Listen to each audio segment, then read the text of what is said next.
어느 그 중학교 미술 시험 문제입니다. 생각하는 사람이라는 조각금을 누가 조각했는가를 묻는 문제였습니다. 답은 우리가 아는 것처럼 로댕이죠.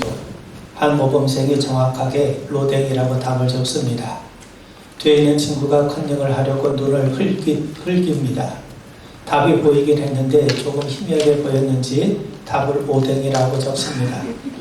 그리고 그 뒤에 있는 친구는 어깨너머로 보니까 답을 오댕이라고 써있는 게 보여요. 오댕이라고 쓰면 커닝한 것이 탄로날 것 같아서 고쳐서 덴뿌라라고 적습니다. 또 뒤에 있는 학생도 앞에 있는 친구의 답을 보니까 덴뿌라라고 적힌 게 보이죠. 그래서 그도 자기 나름대로 고쳐서 적습니다. 어묵이라고 적은 거죠.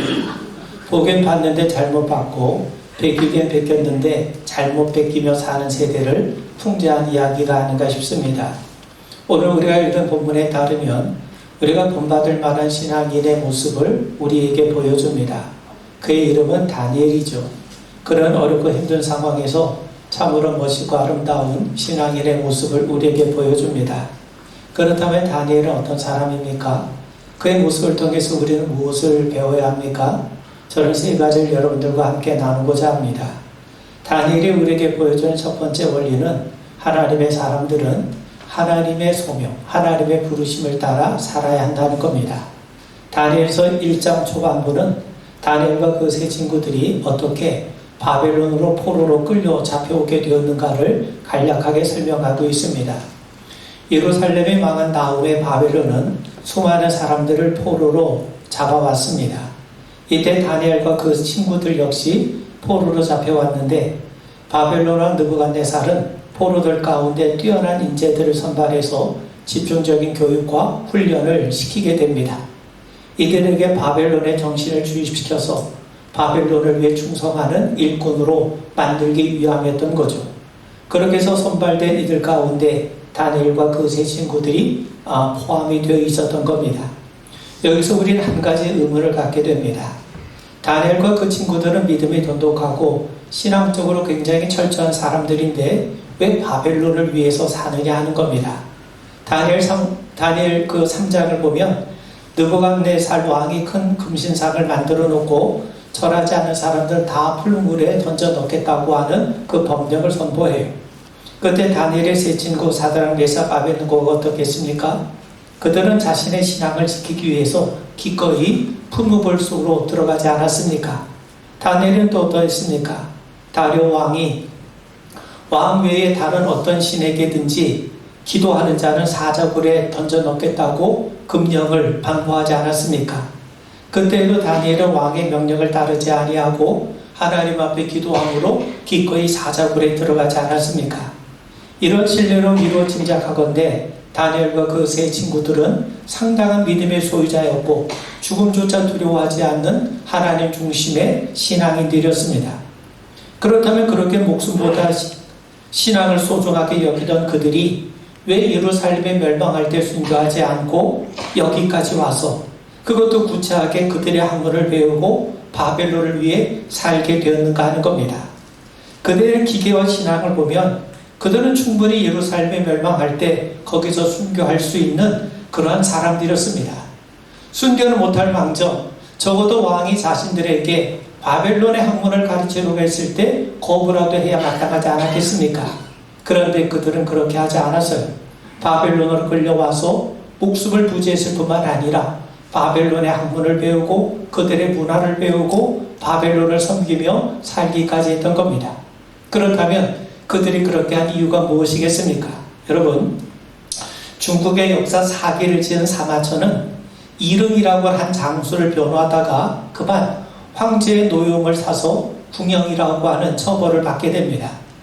이릉이란 장수는 자신의 군대보다 10배나 더 많은 흉노족과의 전쟁에서 패해서 어쩔 수 없이 투항한 장수였는데 사마천은 그의 인품과 전쟁의 공을 들어서 그를 비호하게 되죠. 그런데 조정은 투항한 이릉에게 책임을 다 떠넘기고 희생양을 만들고 당시 총사령관이었던 이광리의 그 무능함을 잘못을 덮어주는 것으로 대세가 기울어졌던 겁니다.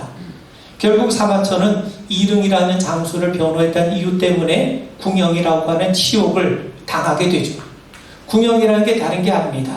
남성을 거세한 형벌이기 때문에 당시로서 너무나도 모욕적인 것이어서 당시 궁형을 선고받게 되면 스스로 자결을 하곤 했습니다. 자결이 마지막 자존심을 지켜내는 방법이었기 때문에 그렇습니다. 근데 사마천은 궁형의 치욕을 그대로 감내해냅니다. 훗날 그는 이만이라고 하는 사람에게 보낸 편지에서 그는 이렇게 말을 해요.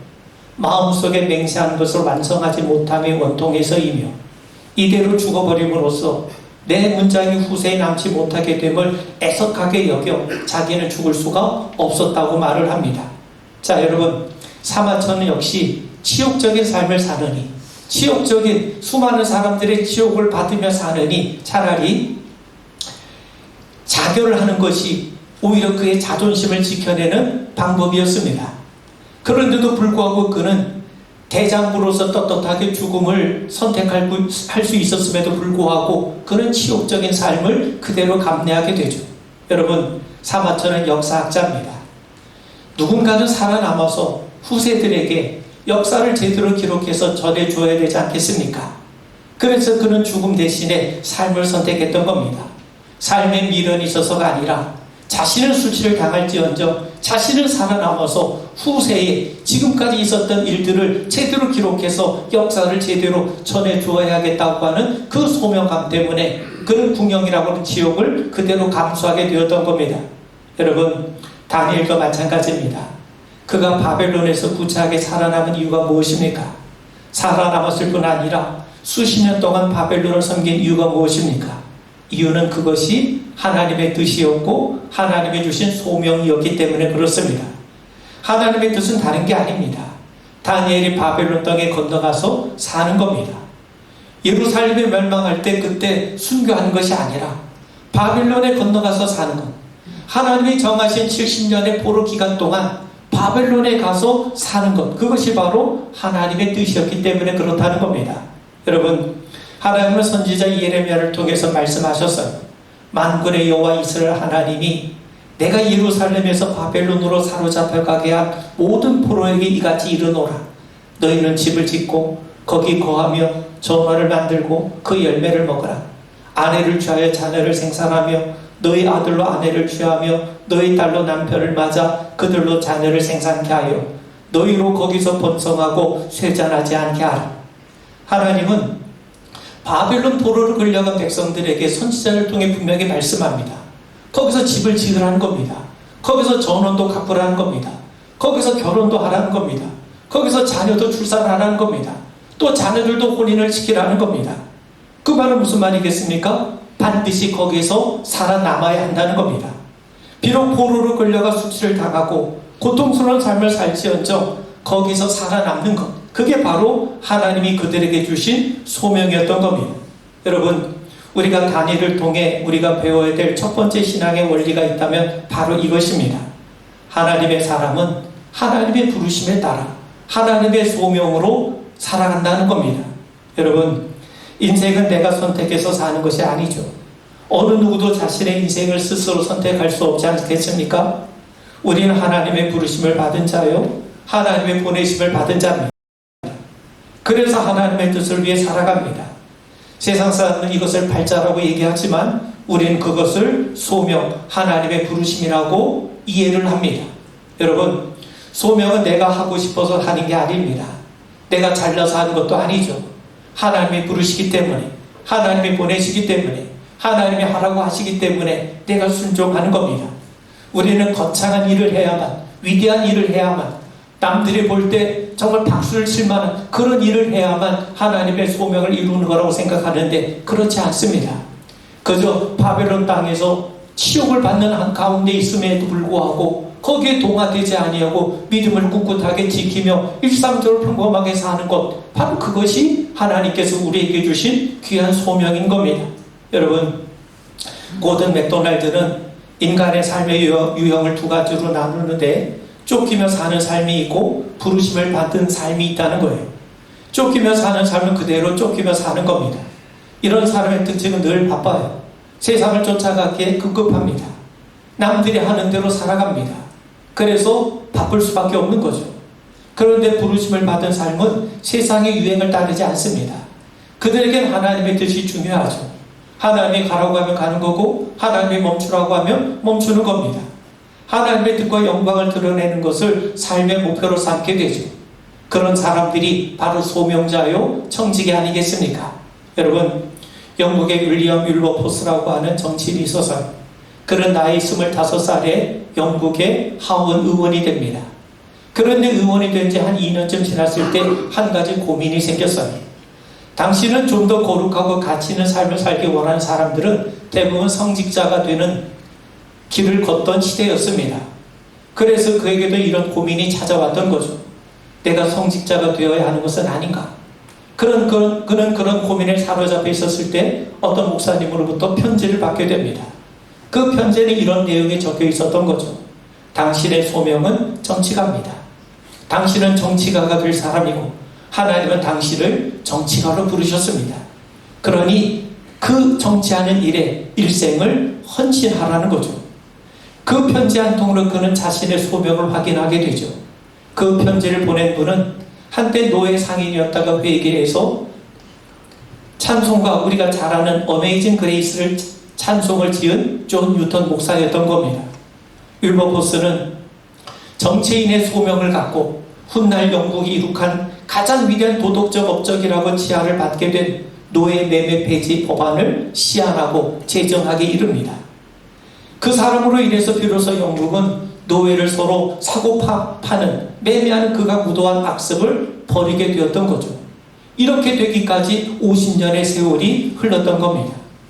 윌버포스는 노예 매매 폐지 법안을 만드는데 50년간 정치인으로서의 삶을 바쳤던 거죠. 그것이 바로 그의 소명이었고 하나님의 부르심이었던 겁니다.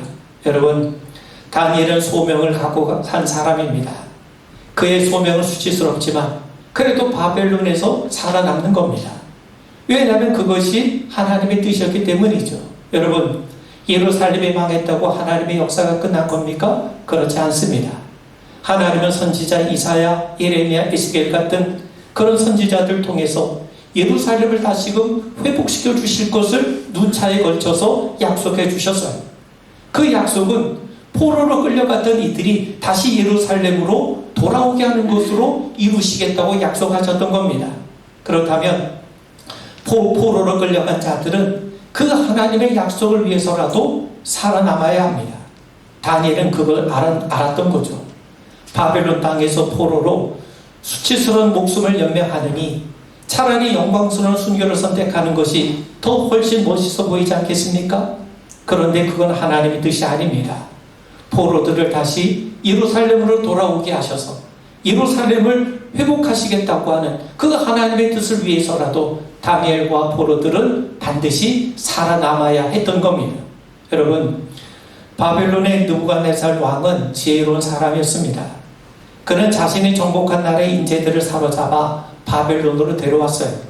그들에게 바벨론식 이름을 지어주고 바벨론의 언어와 학문을 가르쳐주고 바벨론의 음식을 먹게 해서 완전히 바벨론 사람으로 만들고자 했습니다. 그러면 두 가지 유익이 있는데 각국의 인재를 골고루 활용할 수 있는 이점이 있고 동시에 그들을 자국의 통치에 유용하게 활용할 수 있게 되지 않겠습니까? 여러분, 다니엘 역시 친구들과 함께 궁중교육 대상자로 뽑혔습니다. 그들은 어쩌면 행운하였는지도 모르죠. 교육 대상에 뽑혔기 때문에 강제 노동을 하지 않아도 됩니다. 그리고 또한 잘만 하면 이곳에서 출세할 수 있는 그런 기회도 얻을 수 있기 때문이죠. 그렇지만 신앙적인 면에서는 대단히 위험한 일이기도 합니다. 그들의 교육을 받으면 바벨론의 정신의 쇠뇌에 당하는 것이기 때문에 자칫 신앙을 잃어버릴 염려가 있지 않겠습니까? 그래서 다니엘은 왕이 주는 음식을 먹지 않기로 결심을 합니다. 본문을 보시면 그것을 먹으면 자기를 더럽히기 때문이라고 하죠. 그래서 자신을 더럽히지 않게 하기 위해서 왕이 주는 음식을 거부했던 겁니다. 8절을 보면 다니엘은 뜻을 정하여 왕의 음식과 그가 마시는 포도주로 자기를 더럽히지 아니하리라 하고 자기를 더럽히지 아니하도록 환관장에게 구했다고 말씀합니다. 그렇다면 왜 이 음식을 먹으면 더러워집니까? 두 가지 이유가 있을 수 있습니다. 그 음식 가운데는 분명히 모세의 율법에서 금지하는 음식이 있을 수 있을 겁니다. 레위기 11장과 그 신명기 14장을 보면 하나님이 이스라엘 백성들에게 먹을 수 있는 음식과 먹어서는 안 되는 음식을 말씀해 주셨어요. 그건 하나님의 명령이었기 때문에 다니엘은 안 먹기로 결심을 했던 겁니다. 두 번째 음식은요, 당시 이 바벨론 왕이 주는 음식들은 일단 바벨론 우상에게 바쳤다가 나오는 거예요. 이들을 바벨론 사람으로 만들기 위해서는 바벨론의 신앙까지도 그들에게 심어줘야 하는데, 그걸 가장 자연스럽게 할 수 있는 방법이 바로 우상에게 바쳐진 음식을 먹게 하는 겁니다. 우상에게 드려진 음식을 먹게 함으로 결국 그들을 바벨론의 우상에게 굴복하게 만드는 거죠. 그래서 이 음식을 먹는 것은 율법, 즉 하나님의 명령을 위반하는 것일 뿐만 아니라 바벨론의 신을 인정하고 그 앞에 복종하는 것을 의미하게 돼요. 그래서 다니엘은 거부했던 겁니다. 여러분, 여기서 다니엘이 우리에게 보여주는 두 번째 신앙의 원칙이 있어요. 그건 바로 양보할 수 없는 원칙입니다. 목숨을 걸고서라도 지켜야 될 원칙이 우리에게 있다고 하는 겁니다. 단순히 음식을 먹고 안 먹고의 문제가 아닙니다. 그가 보여주는 것은 하나님의 사람은 반드시 하나님의 원칙대로 살아야 한다는 거죠. 아무리 세상이 좋다 하더라도 그 앞에 포기할 수 없는 신앙의 영역이 우리에게 있다는 겁니다. 여러분, 바벨론의 교육을 받으면 철저하게 사상적으로 개조되는 것이기 때문에 하나님을 제대로 믿을 수 없게 돼요. 그렇다고 포로인 주제에 교육을 받고 안 받고의 선택을 어찌 자기가 결정할 수 있겠습니까? 그래서 다니엘은 비록 내가 포로로 잡혀와서 그들의 교육을 받는 것은 어쩔 수 없지만 아무리 포로라도 하나님의 율법만큼은 절대로 내가 포기할 수 없다고 결심을 했던 거예요. 아무리 왕의 명령이라 하더라도 하나님 앞에서 신앙의 영역만큼은 내가 절대로 타협하거나 포기할 수 없다는 거죠. 그래서 8절을 보면 다니엘은 뜻을 정했다고 말씀하지 않습니까? 여러분, 여기서 중요한 것은 다니엘이 자기 몸을 더럽히지 않기로 정했다는 거예요. 사실 이것은 포로의 입장에서는 불가능해요. 이미 진흙탕에 들어왔으면서 옷을 더럽히지 않겠다고 때를 쓰는 것과 진배 없습니다. 그런데 중요한 것은 다니엘이 불가능한 상황 속에서도 하나님의 말씀에 순종하려고 그의 마음의 뜻을 결심했다는 겁니다. 그의 위대한 삶은 바로 여기서 시작이 됩니다. 만일 다니엘에게 이런 결심이 없었던들 그 이후의 삶도 없었을 겁니다. 다니엘이 평생 받았던 수많은 은혜와 축복은 이 위대한 결심의 자연스러운 열매라고 해도 좋을 것입니다. 여러분, 어느 목사님이 임종을 앞둔 어느 노인을 찾아가서 복음을 전해요. 그리고 결단을 촉구합니다. 할아버지, 이제 우상 다 떨쳐버리시고 예수님 영접하세요. 그래야만 지금이라도 예수님의 품에 안길 수 있습니다. 그런데 할아버지는 입을 꾹 다물고 눈만 멀뚱멀뚱합니다. 다시 한번 목사님이 재촉해요. 하나님, 할아버지, 이제 우상 다 버리고 예수님을 영접하세요. 그래도 할아버지는 묵묵부답입니다. 목사님 궁금해서 물었어요. 할아버지, 왜 예수님을 영접하지 않으십니까? 그러자 노인은 마지못해 대답합니다. 아니 목사님, 내가 지금 어디로 가게 될지 알지 못하는 판국에 괜히 말을 잘못했다가 한쪽편을 하나 만들면 어떻게 하겠습니까? 여러분, 이렇게 뜻을 정하지 못하는데 어떻게 길이 열리겠습니까? 뜻을 정해야 됩니다. 예배도 마찬가지입니다. 내가 무슨 일이 있어도 예배를 드려야 된다. 내가 반드시 주의를 지켜야 된다. 이렇게 뜻을 가지고 노력해야지 주의를 제대로 지킬 수 있지 않겠습니까? 예배 드리는 것을 목숨처럼 소중히 여기고 이 부분에 대해서만큼은 절대로 타협하지 않겠다는 자세로 살아야지 편리에 따라 얼마든지 빠져도 된다고 한다면 어찌 우리가 제대로 믿음 생활 할 수 있겠습니까? 다니엘도 왕의 진미를 먹는 문제로 고민했을 겁니다. 포로인 주제에 왕의 특별 대우를 거부하는 것은 왕의 은총을 거부하는 배은망덕한 일이 되겠죠. 게다가 왕의 진미와 포도주는 그들로서도 한 번쯤 맛보고 싶은 그런 음식 아니었겠습니까? 그런데 그는 어떤 이유를 막론하고 왕의 음식으로 자신을 더럽히지 않기로 뜻을 정합니다. 이것은 하나님께서 그들에게 주신 마음이었어요. 이 마음속에는 아무리 느부갓네살이 세계를 정복한 왕이라 하더라도 하나님이 더 높으시다고 하는 진정한 주권자는 하나님이시라고 하는 믿음이 그들에게 있었기 때문에 가능했던 겁니다.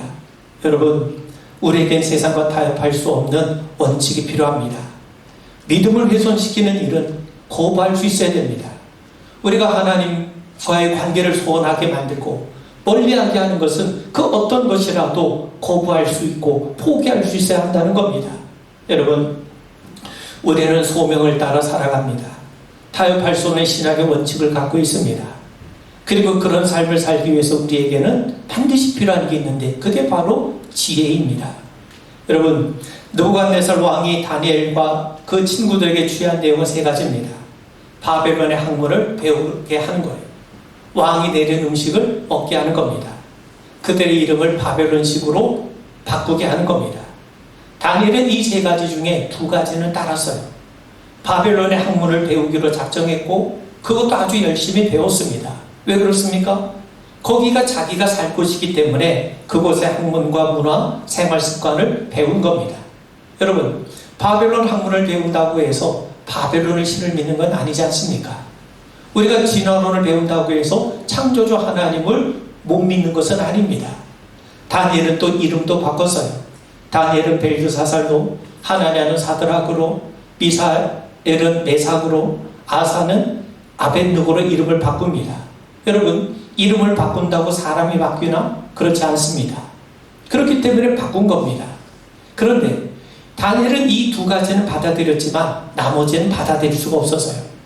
우상에게 바쳐진 음식 재물은 먹을 수가 없었던 겁니다. 그건 하나님 앞에 하나님의 말씀에 불순종하는 것이고 우상 앞에 머리를 숙이는 것이기 때문에 단호하게 구별해서 거부했던 것이죠. 그에게는 이처럼 분별력이 있었어요. 지혜라는 게 뭡니까? 분별하는 거예요. 이것이 하나님 앞에 옳은 것인가? 그런 것인가? 이것이 내가 하나님 앞에 더 가까이 나아가게 하는 것인가? 아니면 하나님에게서 멀어지게 하는 것인가? 이걸 분별할 줄 아는 것, 이게 바로 지혜 아니겠습니까? 여러분, 사람들은 이렇게 비아냥거렸을지도 몰라요. 음식 먹는 게 뭐 그리 대단하냐? 마음이 중요하지. 그런 음식 먹는다고 신앙이 깎이냐? 왕이 주는 음식 먹기로서니 그걸 우상 숭배로 여기다니 너무 지나친 것 아니냐? 그런데 이 말이 너그러운 것 같고 포용적인 것 같고 도량이 넓은 것 같지만 사실 그 안에 사단의 속임수가 있는 겁니다. 그걸 우리가 분별할 줄 알아야 되는 겁니다. 여러분, 하와를 유혹한 사단의 모습을 생각해 보세요. 그 선악과 먹으면 눈이 밝아지고 하나님처럼 된다고 하지 않았습니까? 겉으로 드러난 말만 보면 정말 인간을 위하는 말처럼 보여요. 여자의 마음을 빼앗을 만큼 그 말은 얼마나 매혹적으로 들립니까? 그런데 그 부드럽고 달콤한 말 속에는 정말 무서운 독이 들어있지 않았습니까? 그것 때문에 하나님과의 관계가 단절이 되고 에덴에서 쫓겨나지 않았습니까? 여러분, 하나님의 에덴 동산에 아담과 하와 대신 한국 사람을 두셨더라면 결코 타락하지 않았을 거라고 사람들이 얘기합니다. 이유가 두 가지인데, 한국 사람이 뱀을 봤다면 아마 잡아서 몸보신했을 겁니다. 또 하와가 선악과를 먹자고 했어도 안 먹었을 겁니다. 왜요? 한국 남자가 여자 말 고분고분 듣는 거 봤습니까? 그렇다면 왜 하와는 선악과를 따먹었습니까? 하나님의 말씀과 사단의 말을 분별하지 못했기 때문에 그랬던 겁니다. 여러분, 다니엘은 분별하는 지혜가 있었어요. 다른 것은 직접적으로 신앙에 방해가 되지 않지만 왕의 진미를 먹는 문제만큼은 비록 그것이 작고 사소하게 보일지라도 신앙에 방해가 될 수 있을 뿐만 아니라 신앙의 자체를 무너뜨릴 수 있다고 하는 것을 알았던 겁니다. 그래서 거부했던 겁니다. 그런데 여러분, 모든 문제가 우격다짐식으로 해결되는 것이 아니죠. 다니엘이 뜻을 정해 왕의 음식을 먹지 않으려면 죽을 각오를 해야 하지만 어떤 방식으로 하느냐, 그게 아주 중요한 문제입니다. 예를 들어서 공공연히 왕의 진미를 노골적으로 거부하다가 유대인들이 왕을 반대한다는 소문이라도 나기라도 하면 유대인에 대한 대대적인 핍박이 일어나지 않겠습니까? 우리가 에스더서를 보면 모르드게 한 사람이 하만에게 절하지 않는다고 해서 유대인 전체를 죽이려는 결정을 내리지 않았습니까? 그래서 예수님의 제자들에게 너희는 비둘기같이 순결해야 하지만 뱀처럼 지혜롭게 행할 것을 우리에게 말씀한 겁니다. 무조건 곰처럼 밀어난 것이 좋은 것만은 아닌 것이죠. 그래서 다니엘은 지혜롭게 이를 처리합니다. 먼저 환관장에게 마음을 털어놔요. 다니엘이 무조건 말도 하지 않고 식사를 거부하는 것과 미리 자신의 처지를 솔직하게 내어놓고 의논하는 것에는 상당한 차이가 있어요.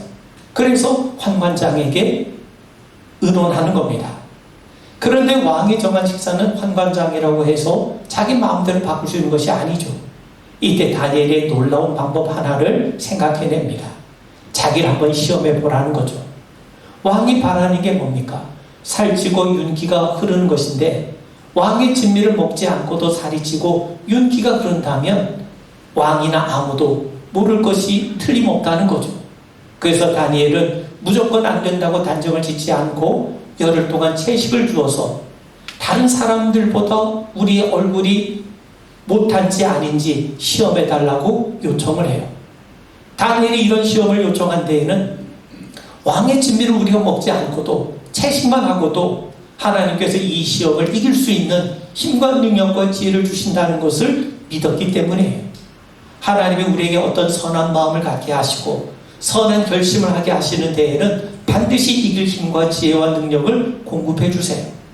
이것이 있기 때문에 아무리 상대가 느부갓네살이라 할지라도 우리는 믿음으로 이기게 되는 겁니다. 여러분, 과연 하나님은 환관장의 마음을 감동시켜 주셔서 그리고 열흘이 지났습니다. 결과가 어떻게 되었습니까? 다니엘과 세 친구의 얼굴이 왕의 음식을 제공받은 소년의 얼굴보다 더 아름다웠다고 성경이 말씀합니다. 그뿐만이 아닙니다. 3년의 교육기간이 모두 끝났을 때 다니엘과 세 친구의 학문이 다른 소년들보다도 더 뛰어났다고 말씀합니다. 그리 어떻게 가능할까요? 다니엘과 세 친구가 열심히 공부해서 그렇습니까? 그들의 머리가 원래 좋아서 그렇습니까? 그렇지 않습니다. 이유는 오직 한 가지밖에 없습니다. 17절에 보면 하나님이 이 네 소년에게 학문을 주시고 모든 서적을 깨닫게 하시고 지혜를 주셨으니 다니엘은 또 모든 환상과 꿈을 깨달아 알더라. 하나님 앞에서 자신을 지킨 다니엘은 공부하는 데 있어도 결코 다른 사람들에게 뒤지지 않았습니다. 우린 자녀들이 이렇게 공부하는 법을 가르쳐야 됩니다. 믿음으로 공부하는 법을 가르쳐 줘야 됩니다. 드디어 모든 교육 과정을 마치고 느부갓네살 앞에 섰을 때 다니엘과 그 친구들이 가장 탁월해서요. 왕이 묻는 모든 질문에 다 대답을 했고 특히 다니엘은 그날의 박수나 출객보다 지식이 10배나 뛰어났다고 말씀합니다. 이것이 무엇입니까? 바로 하나님께서 주시는 지혜가 세상이나 경험을 통해 얻는 지혜보다 뛰어나다는 것을 우리에게 말씀해 주는 겁니다. 하나님이 그렇게 축복해 주셨어요. 다니엘이 고통당할 때 하나님이 뒷짐지고 계셨습니까? 그렇지 않습니다. 하나님 그와 함께 하시면서 그를 지켜주셨고 그들의 발걸음을 선하게 인도해 주셨습니다. 사랑하는 성도 여러분, 다니엘은 소명에 따라 살았어요. 신앙의 원칙을 포기하지 않았습니다. 또 하나님의 지혜로 슬기롭게 풀어갔습니다. 오늘 우리 모두에게도 다니엘과 같은 신앙의 원리와 또 그와 같은 은혜가 우리 가운데도 회복되는 역사가 있기를 주님의 이름으로 축원을 드립니다. 우리 기도하겠습니다. 우리는 하나님의 부르심에 따라 살아갑니다.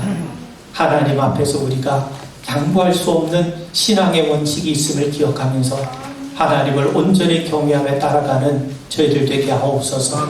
또한 무엇보다도 우리가 이 세상 살아가는데 하나님 주신 지혜로 세상을 슬기롭게 헤쳐나갈 수 있는 우리 믿음의 자녀들 되게 하옵소서. 예수님 이름 받들어 간절히 기도하옵나이다. 아멘.